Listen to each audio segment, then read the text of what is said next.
After sewing your side seams and pressing them so they look really nice, you're gonna go to the top of your pants and you're gonna start pinning and pressing your casing. So I've already done part of it, so I can kind of show you what we're looking at. But right here, I already pinned and pressed it, and this is what it'll look like by the end of this step. Now let's talk about how I got here. So on the other side, I just have the top of my pants here, and I folded it down a 1/2 inch and pressed it. I have pressed this part already just for sake of time, but I folded this down a 1/2 inch, and you can see 1/2 inch on my seam gauge right here is where my pink marker's at. And I just measure that, fold it down a 1/2 inch, and then I hold it down, press it, careful not to get your fingers, pressing just up and down motion, and then I went over just like a few inches, 3 to 4 inches, measured again, pressed, and I did that all the way around. So I would have just like rotated this, and I have it pinned over here, so it's hard to do, but if I was going the other direction, maybe it would look like this, where I just measure it at a 1/2 inch, and I press it, okay? So I would do that all the way around.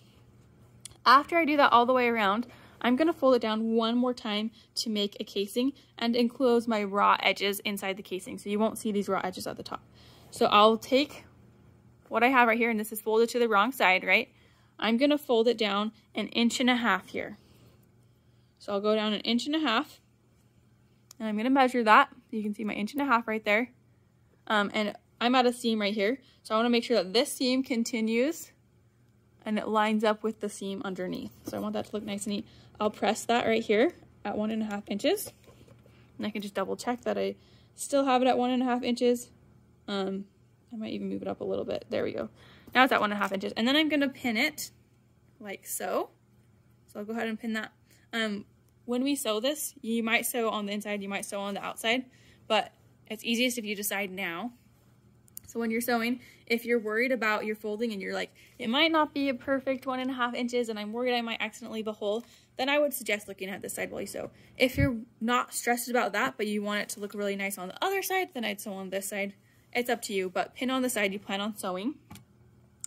And then after I pin that, I'm gonna go to the next seam.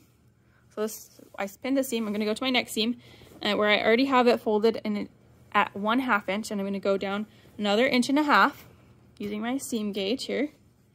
I'll go down 1.5 inches, measure that. That looks pretty good. And then I'll press it. After pressing it, I'm gonna pin it again. And then I'm gonna go ahead and I'll back out a little bit so you can see this easier. So I have these two places pinned, and I'm just gonna pin the middle next. So I'll go ahead and press this, and I can double check that it's at 1.5 inches, so that's pretty close. After pressing it, I can go in and pin the middle. It's easiest if you go to the seam lines first. So I pin here, and then go to the middle instead of just going all the way around, because sometimes you'll end up with extra fabric on the top or on the bottom, just depending on how you pin it. So that's what I found is easiest. And I already have my next one pinned. Just for sake of time, you would pin this one, and then I would measure the middle for 1.5 inches, line that up, press it really nice, and then pin it. You'll go around the whole thing and get it pinned.